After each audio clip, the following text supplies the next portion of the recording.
The scene continues on the battlefield where Jagger calls out to Sway and sharp shards fall from the sky. At first, it's just rain, a single droplet of water that barely wets anyone upon contact. But the moment it absorbs the mana lingering in the air, the raindrops freeze and harden, turning into a barrage of spears raining down from above. Jagger recalls that Sig once told him that when outnumbered by enemies, he should use the terrain to his advantage. As the spears continue to fall, killing enemies on the ground, people run, call for help, and curse, wondering how long this rain of spears will last. Suddenly, green mana surrounds Glenn, and his eyes shoot wide open. The deputy escapes to an old building, realizing she'll be safe there as everyone else is seriously injured, making it difficult to move for the time being. The deputy curses Jagger, thinking about how he commanded such power by simply lifting his sword. She had never heard of such a thing. She decides to hide and escape once things calm down. Suddenly, she hears a voice telling her she is badly injured. Surprised, she asks who's there. Seeing Glenn on the chair, he states that he's glad she's alive. Confused, the deputy asks how is he alive, since she saw his chest get pierced. Glenn replies that it missed his vitals, but that's not important now. He's here to tend to her injuries. The deputy asks Glenn about her injuries, to which he says it's hopeless. She won't be able to use that arm ever again. Angry, the deputy curses Jagger, calling him a bataud, but suddenly Glenn grasps her neck from behind. He says that a soldier who can't fight is truly unreasonable. And rather than live in that condition, it would be better for her to die and become his nourishment. That would be much more reasonable. Green mana surrounds Glenn as his body tightens and bulges out while he consumes the deputy. He realizes that even though it was just a meaningless title, the Supreme Five weren't to be taken lightly, and he shouldn't have underestimated Jagger. Although he had gathered them for that purpose from the beginning, he had never expected Jagger to feed him so many of his subordinates. Finishing his consumption of the deputy, Glenn says that from now on, he'll take this all seriously. The scene shifts back to the battlefield where two soldiers prepare to fight Jagger as the rain stops. One notes that the rain has ended, so Jagger's tricks won't work anymore. As Jagger and the soldier continue to clash swords, Jagger realizes they weren't wrong. Sway's barrage was incredibly destructive, but with its fixed range, it could only scatter their ranks. However, that was more than enough for him. Jagger lands a direct attack on him, shattering his sword, and says it's better to face them one by one than to take on all 100 at once. Furious, the person tells his comrade not to be scared, insisting that they just need to take Jagger down, and it will all be over. Smiling proudly, Jagger swings his sword to the ground, using Sway and Jagger Vision's explosive blade. He declares that he already told them he wasn't alone, and with that, Jagger freezes them all to death. He realizes this should be the last of the 100 enemies and notes that it's a bit chilly. Suddenly, Sway appears in front of him, asking if Jagger is all right and apologizing for the cold. Patting her head gently, Jagger says it's okay. She's always protected him from the cold, and he's sorry for using her like that. Smiling, Sway replies that she's fine if it means protecting Jagger, and that she's resolved to cut down people as a demonic sword. Their bond deepens, and the demonic blade's sadness cuts even deeper.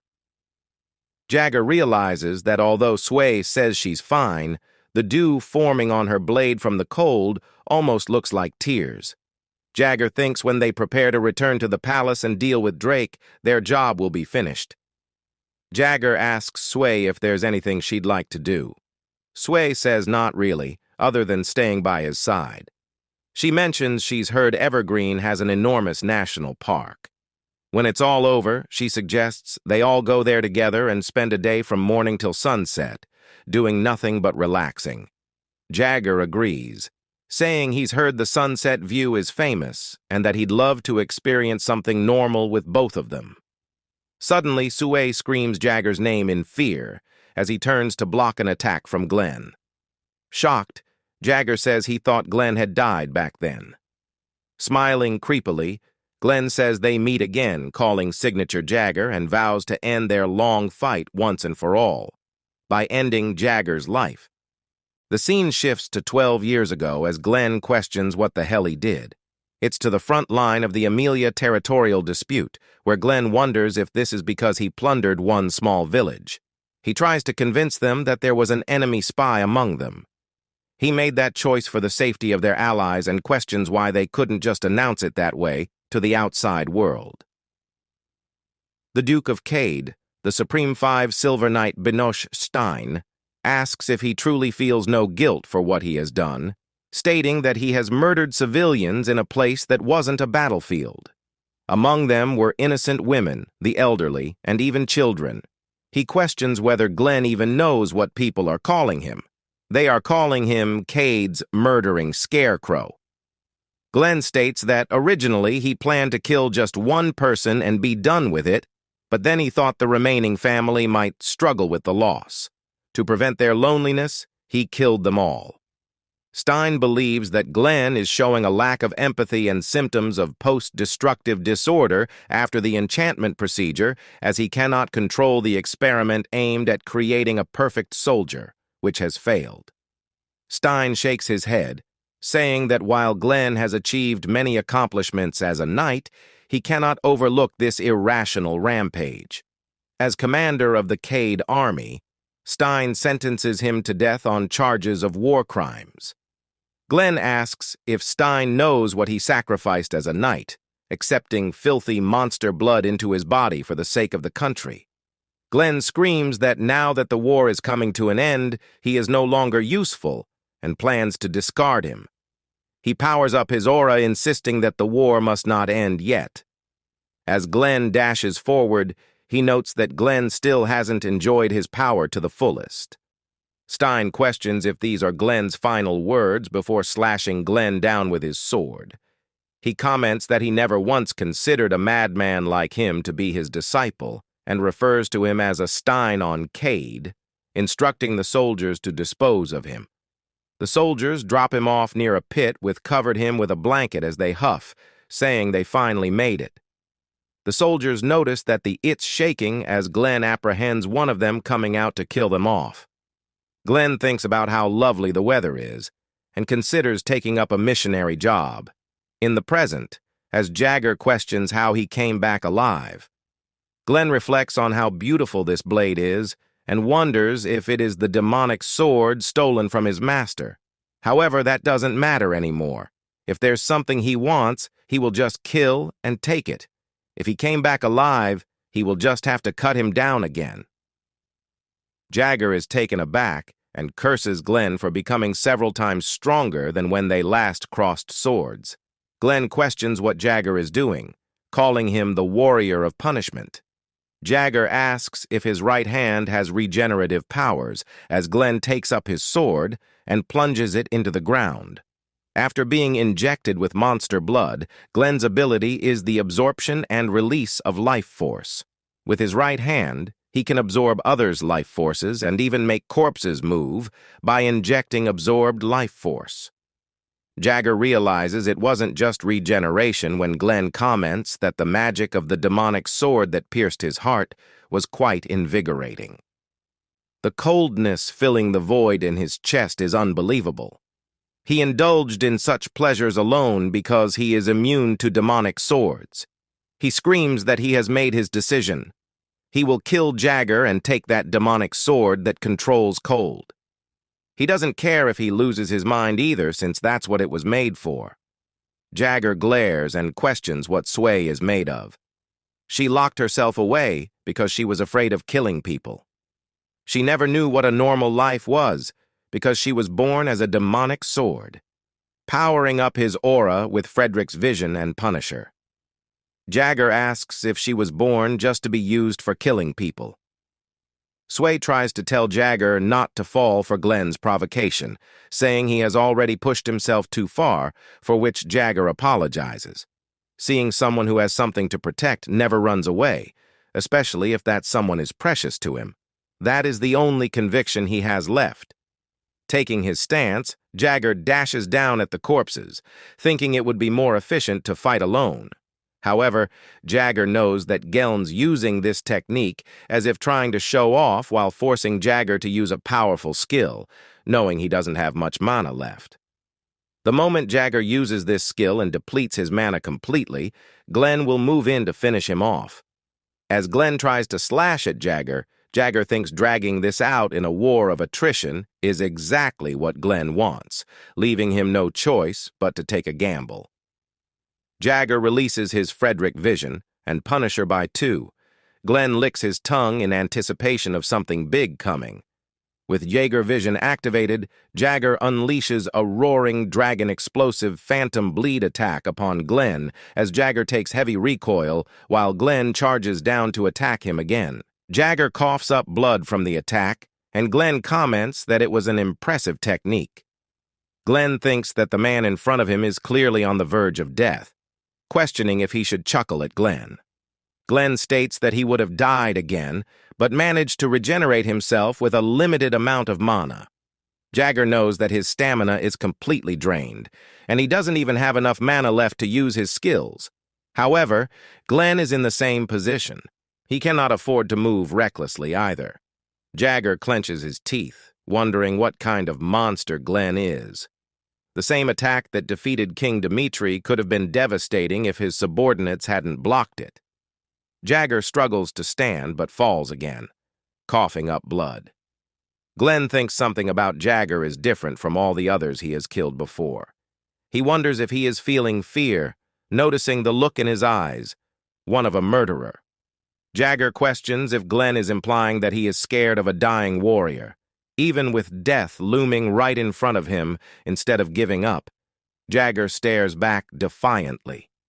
Suddenly, Jagger disappears from Glenn's vision as he tries to grab his sword, thinking there is nothing more rational than the logic of winner takes all. In the face of power, convictions are useless. Out of fear for his life, Glenn uses his zombie subordinates to finish Jagger off, screaming for them to kill the warrior and bring him the demonic sword.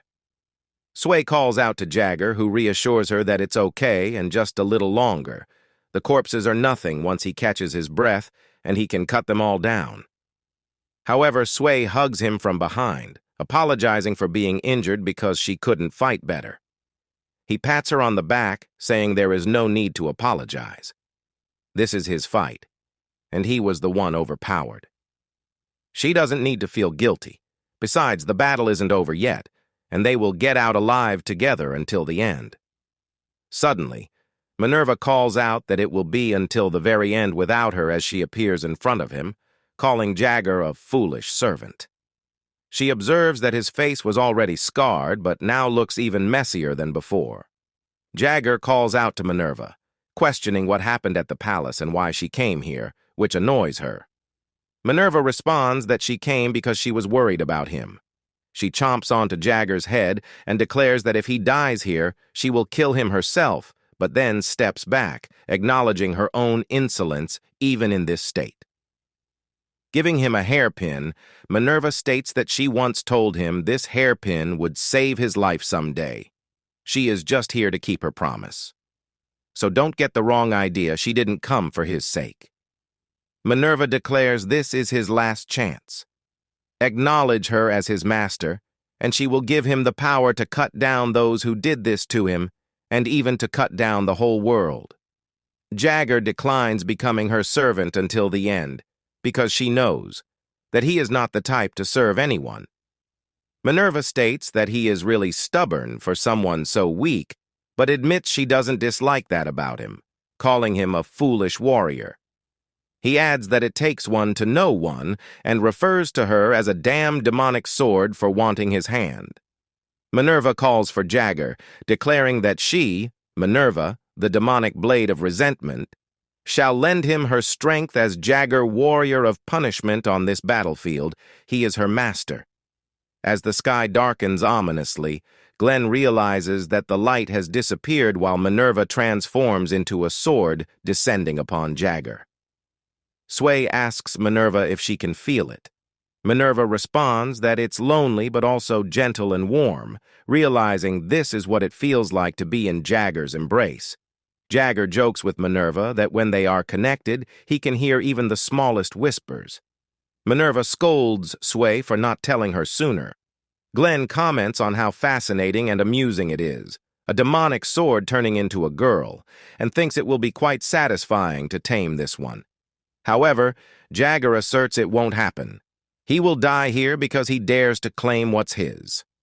Glenn believes that while Jagger merely gained regenerative ability, his arrogance knows no bounds. He has held this power for over 10 years, and nothing will change as he dashes forward with zombies towards Jagger. Jagger calls out for Minurva and Sway as he slashes through the air, freezing zombies in place while cutting down others. Glenn is left dumbfounded by this sight, as Jagger states that winter takes it all. If that's the case, what happens next will be quite irrational. Legendary swords or demonic swords often possess unique abilities of their own. However, the ability of the demonic blade of resentment, Minurva, is particularly unique. It has regeneration that heals any wound and a spatial slash. As Jagger dashes to slash Glenn, he thinks that it feels like he's slicing through water. Now that he thinks about it, it was like that from the start. When the orc struck a tree, it inadvertently damaged everything beyond it, and even after it had been saved, it somehow managed to regenerate the wound. This was all part of her abilities. Minurva hugs Jagger, saying that she told him she would show him her true powers once he used her. She asks if he thinks she is an amazing and if he doesn't want to worship her. Jagger questions this, saying he will give her all the praise she wants later. Meanwhile, Sway notices something and calls out, seeing that something is wrong with those people. Glenn grits his teeth as he feels disabled, stating that this is irrational. He gave up his humanity just to gain his power, and they think they can match him just because he picked up a sword. As the zombies close in on Glenn, consuming him in return, he asks them to come and give him endless battle and endless slaughter. The zombies transform into numerous Glens as they take on his form.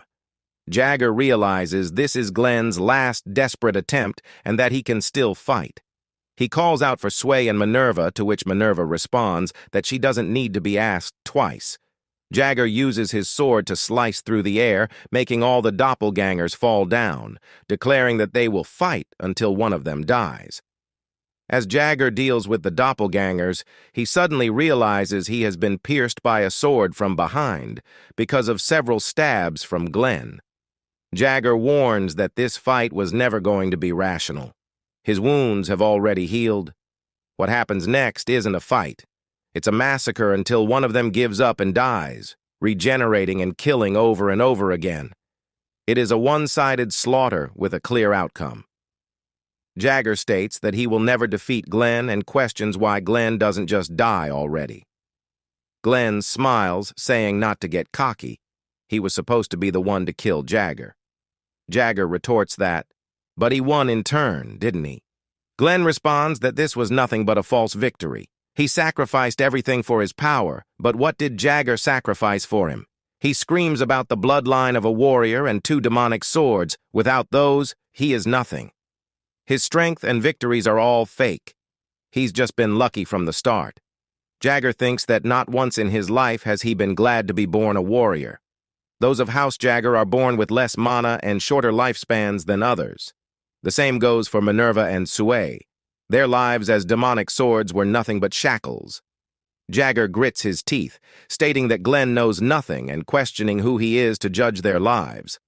Glenn mentions that he is Jagger's future, as Jagger uses Minurva with his Jagger vision to unleash a dark heaven flash against Glenn. Glenn declares that this signature Jagger is just like him. He tasted overwhelming victory with power beyond what he deserved.